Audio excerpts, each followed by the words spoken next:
இந்த சிவகுமார் என்கின்ற வழக்கறிஞர் தொழிலில் செய்யக்கூடிய இந்த நபர் ஜேபி அசோசியேட்ஸ் கடந்த தண்டபாணிசாமி மடத்துக்கு இந்த நபர் தான் இந்த ஆவணத்தை தயாரித்து கையெழுத்து போட்டவர். இவரை காப்பாற்றுவதற்கு பல்வேறு முயற்சிகள் நடைபெற்றுக் கொண்டிருக்கிறது. ஜெயபிரகாஷ் எப்படி குற்றவாளியோ சட்டவிரோதியோ கோவில் சொத்துக்களை சட்டவிரோதமாக பதிவு செய்தவனோ அதே போல இந்த சிவகுமார் என்கின்ற வழக்கறிஞரும் குற்றவாளி. கோவில் சொத்துக்களை திட்டமிட்டு போலி ஆவணத்தை கொண்டு பழனியில பதிவு செய்ய வேண்டியது நோக்கம் என்ன? இதற்காக இந்த ஜஸ்டின் மணிகண்டன் என்ற சார்பதிவாளர் அங்கு வரவைக்கப்பட்டாரா? பத்திரப்பதிவு துறையில் இருக்கக்கூடிய அத்தனை பேரும் அயோக்கியர்கள், குற்றவாளிகள், திருட்டுக்கு உடந்தையானவர்கள். வணக்கம், ராமரவிக்குமார், இந்து தமிழர் கட்சி தலைவர் பேசுகிறேன். பழனி தண்டாயுதபாணி சுவாமி மடம் போலியான ஆவணங்களை கொண்டு பத்திரப்பதிவு செய்யப்பட்டு அந்த சொத்து மீட்பு சம்பந்தமாக முதலில் அம்பலப்படுத்தியது நாம். இது குறித்து இந்த ஆவணங்களை பதிவு செய்தவர்கள் ஒட்டஞ்சத்திரத்தை சார்ந்த ஜேபி அசோசியேட்ஸ் ஜெயபிரகாஷ். அந்த ஆவணத்தை தயாரித்தவர் ஒட்டஞ்சத்திரம் விருப்பாட்சியை சார்ந்த சிவகுமார் என்ற வழக்கறிஞர். இந்த பத்திரத்தை ஜஸ்டின் மணிகண்டன் என்ற சார்பதிவாளர் பதிவு செய்தார். கடந்த 6/7/2026 அன்று தொடங்கிய பிரளயம் பல்வேறு சர்ச்சைகளை அன்வர்தீன் என்ற வழக்கறிஞர் குற்றவாளி மத்திய சிறையில் காலமானது வரை விசாரணை நடந்து கொண்டிருக்கிறது, உண்மையான குற்றவாளிகளை தேடி. இந்த அதிர்ச்சி சம்பவம் முழுமை பெறாத சூழலில் மீண்டும் ஒரு அதிர்ச்சியூட்டு சம்பவத்தை இதே போலி பத்திரப்பதிவு கும்பல் செய்திருக்கிறார்கள். 6/7/2026 அன்று சார்பதிவாளர் 1 பழனியில் பதிவு செய்த ஜஸ்டின் மணிகண்டன், ஆவணம் தயாரித்த சிவகுமார் விருப்பாட்சி வழக்கறிஞர், இந்த ஆவணத்தை போலியாக உருவாக்குவதற்கு காரணமாக இருந்த ஜேபி அசோசியேட்ஸ் ஒட்டஞ்சத்திரம் கும்பல் திட்டமிட்டு திருக்கோவில் சொத்துக்களை போலி ஆவணங்கள் கொண்டு பதிவதைத்தான் வேலையாக வைத்திருக்கிறார்கள். காரணம், அருள்மிகு கன்னிகா பரமேஸ்வரி திருக்கோயில், ஆயக்குடி, பழனி வட்டம். இது சார்ந்த சொத்துக்கள் சர்வே நம்பர் 200/4, 273/5, 173/1, 173/2, 174/1 மற்றும் 87/3. இது இந்து சமய அறநிலையத்துறையினுடைய பட்டியல் சாரா திருக்கோயில், நான் லிஸ்டட் டெம்பிள். இந்த சொத்துக்களை முறைகேடாக பதிவு செய்ய போகிறார்கள். அதை தடுத்து நிறுத்த வேண்டும் என்று திரு நாகவேல் உதவி ஆணையர் திண்டுக்கல் என்பவர் 5/3/2026 அன்று பதிவுத்துறைக்கு ஒரு தபால் கொடுத்திருக்கிறாங்க.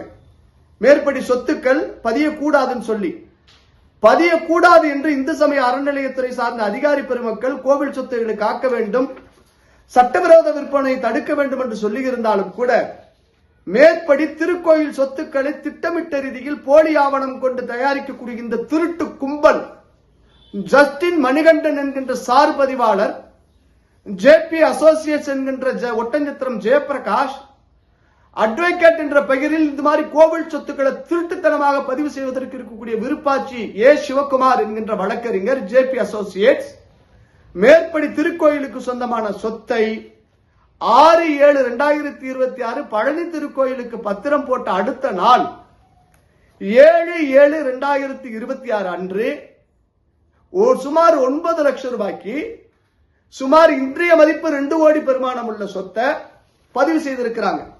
அதனுடைய கிரைய வில்லங்க சான்றிதழ், அந்த கோவில் சொத்துக்கள் சார்ந்த கிரைய பத்திரம் இதுதான். இந்த கிரைய பத்திரத்தில் கோவிலுக்கு சம்பந்தம் இல்லாத நபர்கள் போலி ஆவணங்கள் கொண்டு ஒரு உயிலெல்லாம் பதிவு செஞ்சு இந்த சிவகுமார் என்கின்ற வழக்கறிஞர் தொழிலில் செய்யக்கூடிய இந்த நபர் ஜேபி அசோசியேட்ஸ் கடந்த தண்டபாணிசாமி மடத்துக்கு இந்த நபர் தான் இந்த ஆவணத்தை தயாரித்து கையெழுத்து போட்டவர். இவரை காப்பாற்றுவதற்கு பல்வேறு முயற்சிகள் நடைபெற்றுக் கொண்டிருக்கிறது. ஜெயபிரகாஷ் எப்படி குற்றவாளியோ சட்டவிரோதியோ கோவில் சொத்துக்களை சட்டவிரோதமாக பதிவு செய்தவனோ அதே போல இந்த சிவகுமார் என்கின்ற வழக்கறிஞரும் குற்றவாளி, இந்த கோவில் சொத்தை திருட்டுக்கு காரணமான நபர்.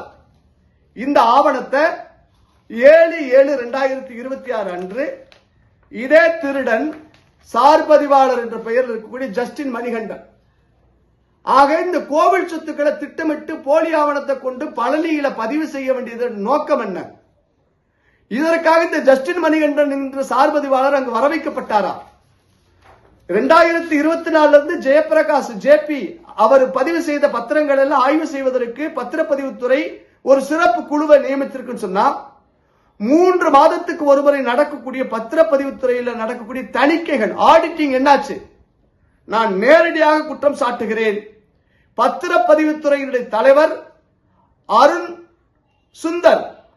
சுந்தர் தயாளன், PA ஜெனரலாக இருக்கக்கூடிய வேலூரிலிருந்து வந்திருக்கக்கூடிய மனிதர் அருள் சாமி, DIG மதுரை மண்டலம் பத்திரப்பதிவு ஆனந்த், டிஸ்ட்ரிக்ட் ரெஜிஸ்ட்ராராக இருந்த அன்றைய சசிகலா, இன்று இன்சார்ஜ் ஆபீசராக இருக்கக்கூடிய AAG மகேஷ், இந்த ஜஸ்டின் மணிகண்டன், பத்திரப்பதிவுத்துறையில் இருக்கக்கூடிய அத்தனை பேரும் அயோக்கியர்கள், குற்றவாளிகள், திருட்டுக்கு உடந்தையானவர்கள். மிஸ்டர் குமரகுருபரன் பத்திரப்பதிவுத்துறை அண்ட் வணிகம் HRNC 3க்கு செக்ரட்டரி. இந்த மனிதர் இந்த சட்டவிரோத பத்திரப்பதிவுக்கு பொறுப்பேற்று ராஜினாமா பண்ணிட்டு போகணும். அறநிலையத்துறை அதிகாரிகளை போய் ஆவணங்கள் எடுத்துட்டு வான்னு கேட்கக்கூடிய இந்த மிஸ்டர் குமரகுருபரன் IAS பத்திரப்பதிவுத்துறையில் நடந்த இந்த படுபாதக செயலுக்கு பொறுப்பேற்பாரா? ஆகவே நான் சொல்லுகிறேன், இந்த அரசாங்கத்திற்கு பத்திரப்பதிவுத்துறையில் நடக்கக்கூடிய இந்த அநியாய அக்கிரம சட்டவிரோத செயலுக்கு குமரகுருபரன் IAS பொறுப்பேற்க வேண்டும். கடந்த 5 ஆண்டுகளில் பத்திரப்பதிவுத்துறையில் நடந்த அநியாயங்கள், இது மாதிரி சட்டவிரோதமான சம்பவங்களை ஆய்வு செய்வதற்கு இந்த அரசாங்கம் சிறப்பாக ஒரு குழுவை அமைக்க வேண்டும். நான் பழனி விவகாரத்தில் CBI விசாரணை கோரி நீதிமன்றத்தில் வழக்கு இருக்கு. சட்ட விரோதமா நடந்திருக்கான்னு பத்திரப்பதிவு துறையில் ஆய்வு செய்யக்கூடிய இந்த குழு 6-7 பழனி பத்திரப்பதிவு 7-7 அதே ஊர்ல பழனியில பதிகிறாங்கன்னு சொன்னா இதற்கு பின்னாடி உள்ள சக்தி என்னன்னு யோசிக்கணும். அதே பழனி திண்டுக்கல் மாவட்டத்தில் தாடிக்கொம்பு சவுந்தரராஜ பெருமாள் திருக்கோயில் சொத்து சுமார் 500 கோடி பெருமானம் உள்ள சொத்தை நான் அம்பலப்படுத்தி இருக்கிறேன். சட்டவிரோதமாக பதிந்திருக்கிறாங்க.